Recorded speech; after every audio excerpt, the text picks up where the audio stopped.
Yo, what up, Street Talks? Eric Kim from the Eric Kim blog. So, some thoughts about society and stuff. Okay, so I think we're going through a very interesting time in society right now, and I call it Society 2.0. So the basic notion is this. After, this whole like zombie apocalypse thing runs its course, I think society will profoundly change itself after, in the sense that we're gonna think about life pre-zombie apocalypse and life post-zombie apocalypse. So let me just outline some of my thoughts. So first and foremost, what I find hyper interesting is people are gonna start questioning a lot of things in society. For example, why do we commute to work if I work on a computer? This has actually been one thing ever since I graduated college and I got my first tech job. It kind of made no sense. I'm like, yo, I could do all the work that I could do in the office while at home.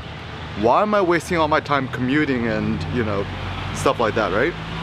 And also part of it is obviously I'm the world's ultimate slacker.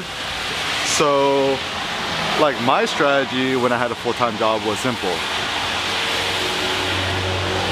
Do the minimum amount of work not to get fired, and then on the side just build up my website, my blog, do my photography thing. And actually it seemed like it was a good strategy. So anyone to you guys watching this, let's say you work for Google, Amazon, whoever, yo, this is your opportunity. Milk the system, right? So anyways, moving forward. So I think after this whole blows over, people are gonna start asking, it's like, yo, what's the point of us, commuting to work? So it might actually change our relationship with work, which I think is a huge thing. And okay, so right now, I think consumerism, capitalism is effectively on pause, in the sense that, let's say you got money, right? You can't go to a restaurant, you can't go to a bar, you can't go to the mall, you can't go to the Apple store, you can't travel, which is like a big thing for people my generation. So in a society where you can't do none of this, what is the point of working beyond just paying rent and whatever, right? And it's funny too, because like, this is what I'm starting to realize too. To travel is also kind of a form of consumerism, that, you're consuming experiences or you're consuming foreign cultures, whatever it may be. But it's still kind of like, we consider a more virtuous form of consumerism, but it's still just kind of consumerism at the end of the day. So now, once again, everyone's still working, some people lost their jobs, but a lot of people still working, getting paid, whatever it may be. So I'm just kind of curious, what are our new life goals? And let's assume that, this is assuming you can still leave your house, which, not everyone's able to do, but at least I'm lucky here in Providence. I could just still walk around and stuff like that, get some fresh air. But I think there's gonna be a stronger divide in terms of the brave new world of digital production versus consumption. So I think producers will inherit the earth, in the sense that whoever makes videos, vlogs, blog posts, articles, writes books, poems, music, photographs, illustration, any sort of artist, and I use the term artist very broadly, digital artists or artists who could best leverage digital technologies will inherit the earth. Also, just like things I personally see that's going to be interesting, more advent of like live streaming, art streaming, online workshops, online seminars and stuff like that. And and this is also interesting, is that society cannot advance and evolve without a need. Like, you can't just like start forcing people to start telecommuting and stuff like that just based on oh, everyone should do it. There needs to be a need. So this is also a thing. innovation is birthed out of need and necessity. Necessity is the mother of all innovation. So we're gonna start. I'm actually pretty optimistic. I think right now will be a great chance for digital entrepreneurship, and the brave new frontier of just like working remotely and so forth.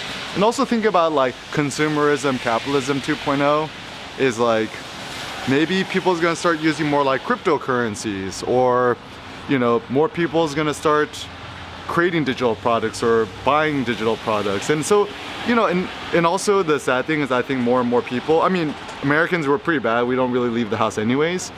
People's gonna be more and more insular in terms of staying home all day. And so I think there's gonna be a lot more people like be feeling depressed or stir crazy, or also getting existential dread. I think this is actually the biggest potential downside, is that like now that you have all this free time and you've watched all of Netflix and you're just bored at home, you might have to actually be face to face with your own thoughts, with your own feelings, and then based on that you're going to have to just be like, yo, what is the point of my life? What are the new life goals that I desire to posit? And decide to pursue that. So I think right now is a good chance for you to think, to meditate, like what are my personal life goals? How can I thrive and profit, take advantage of this like kind of shitty situation personally? And to think that with the destruction of society that's happening right now, creative destruction is going to give birth and genesis to new opportunities. So just kind of think to yourself and ask yourself, like, how can I leverage these opportunities? How can I benefit from these opportunities? How can I create new possibilities for other people? I think, yeah, it's going to be like digital education, distance learning, Zoom's already taking over, whatever. But society will, like, this is what I find interesting, like in terms of like here and then society's changed, it will like dip down back kind of similar to what it was before, but I think the society is fundamentally going to be changed. We're going to rethink globalism, capitalism, like even like all this manufacturing done in China from the States.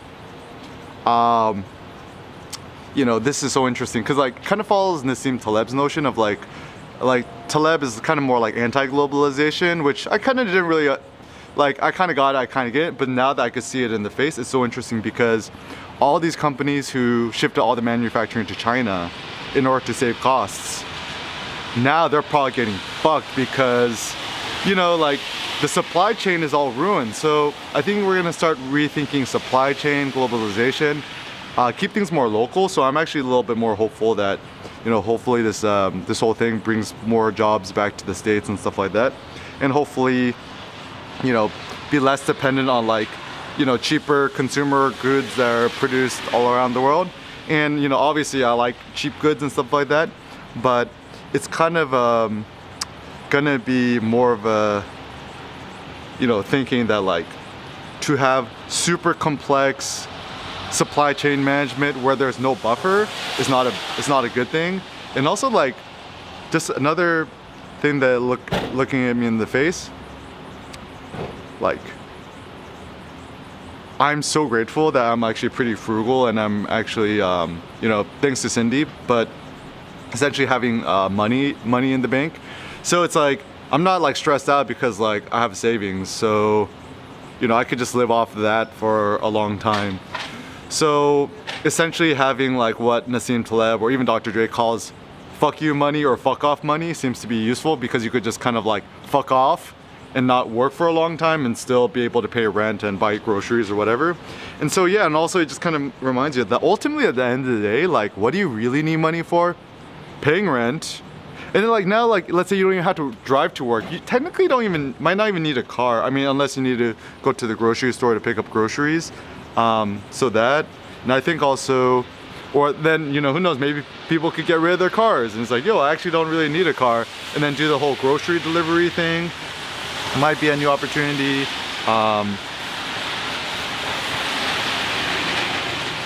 And like assuming you can't go to the mall anymore. So yeah, hopefully more peoples could like conserve their free time, their free energy, and maybe this could be the genesis of a new society where we could thrive making art.